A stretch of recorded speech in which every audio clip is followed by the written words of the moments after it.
In this video, we're going to see how to install both the Boriel Basic Compiler and the ZXBasic Studio IDE, which is a development environment optimized for working with Boriel. And what it does is allow us to manage projects, type our code, create custom fonts, sprites, and work with everything from a single centralized place without having to use external tools, or at least minimizing the use of these external tools. The quickest way to start working without wasting time on installing and configuring the whole platform is to use ZXBSInstaller. ZXBSInstaller is a small tool that checks what we have installed on our computer, looks at what is available in the different internet repositories of the tools we need, installs the tools we want, and configures them automatically. So it's actually a very useful tool that really simplifies the process. So the first thing we do is download ZXBSInstaller from the GitHub page, which is at GitHub. I leave the link in the video description, and here we download the latest available version of ZXBSInstaller. In this case, it's 1.0.1 beta 2. We scroll all the way down, and here there's a list with 4 different versions of ZXBSInstaller. We're going to choose the one that matches our operating system. In my case, it's Windows. I'm using Windows. But there are versions for OS X 64, OS X with ARM processors, and Linux. So once it's downloaded, here it is. I'm going to move it to a folder I've created. It's best to create a folder for all the tools. In this case, this is the C drive, and I'll call it CH Tools. You can use any folder you like, of course. I'm going to paste the installer here, and I'm going to extract it into a folder. Extract to, here it is. Once downloaded, I have a folder with ZXBSInstaller.exe. In this case, on Mac and Linux, it will simply be ZXBSInstaller. I run it, and if you're on Windows, you'll see, or usually see, the Microsoft Defender Smart Screen Filter, which won't let us to run it. So what we need to do is click on More Info and then run away. So it will ask us again, and we can then run the installer directly. Check the info for Mac and Linux on the GitHub page. The first time, well, every time we launch it, what it does is check what we have installed, and based on what is installed, it recommends what we should install. In this case, it tells me you already have the latest version of the installer, but you don't have the compiler installed and the number of the latest version available. For ZXBasic Studio, which is the IDE, it tells me I don't have anything installed either, and the number of the latest version. These tools are disabled. I chosen not to install. If you're not interested, you can skip them, or simply clicking on the group. Notice that it already recommends what you should install. To move quickly, I'm now going to install the next ones, and I'll install these two. With you can see are selected on the right. It shows what is already installed with the folder and what is going to be installed. And notice that it's installing them in the CH Tools folder. Here you can change the folder, and it's whatever you like. And what it does is create a subfolder for each of the tools it installed. With this option, if I enable it, it will only show stable versions, meaning no betas. If I tick it, when it lists versions, it simply won't show them. Here it's showing me 1.19.0 beta 7.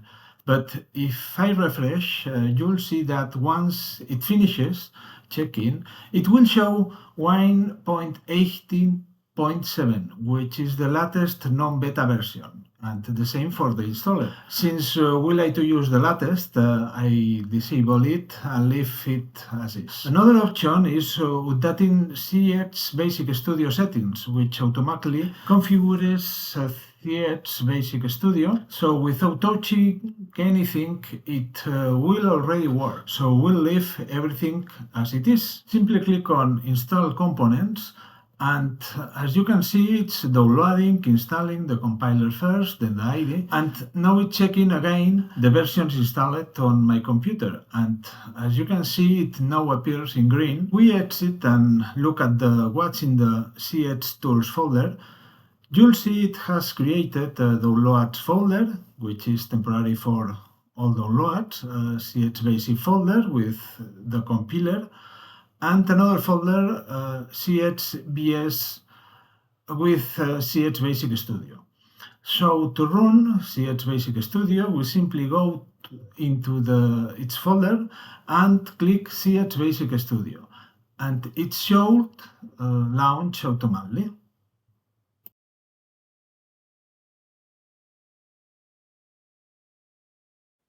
There it is. So since I'm going to work with this ID, what I'll do is to create a shortcut for the Windows users.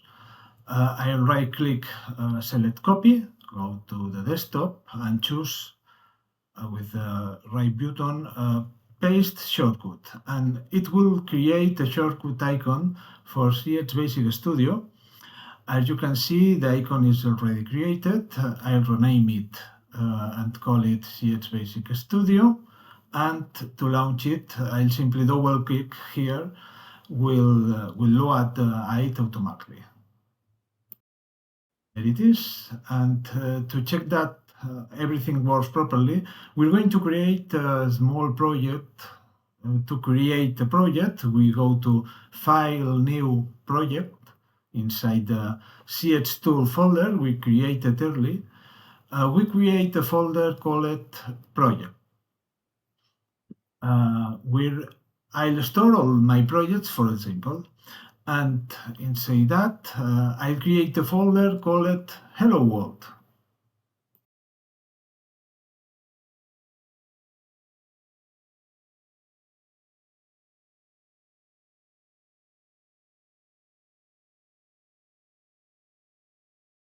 Open it, select the folder, and it shows the project options window.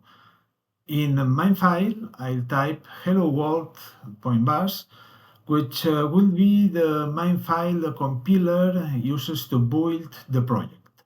We accept, and you'll see a file called buildsettings.cx appears. I'll ignore this file, it's just the configuration file.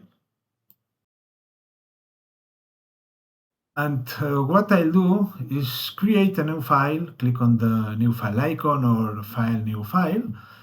Here I choose the code category, CX Basic file, and type hello world.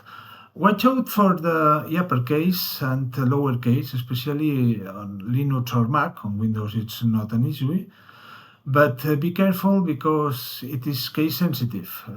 Click create file, and you'll see hello world appears here and it opens automatically.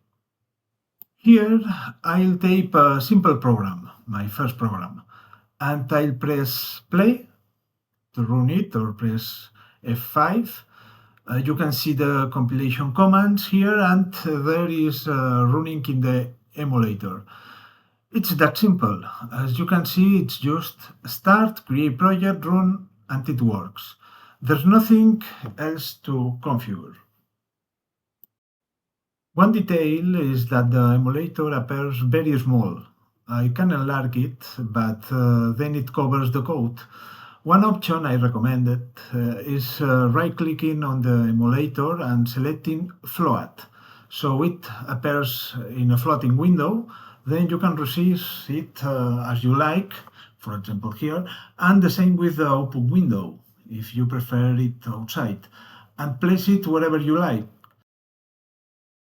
However, notice that it won't let me type because they're always on top, but there is a pin icon.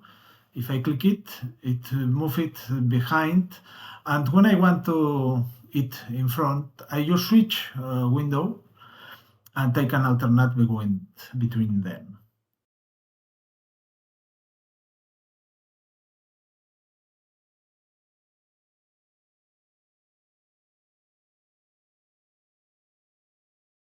I can also hide debugging options for now since I'm not using them. So I can go to Views and selecting Project View, for example, which is the Project Explorer, and access the file directly. I can also use predefined layouts or restore the layout, which resets everything back to the initial setup. And that's it. I hope you liked it. And that's you've seen how straightforward it is. If you have any questions, you can ask in the Telegram channel or leave a comment here, and I'll answer any questions you may have. See you in the next one.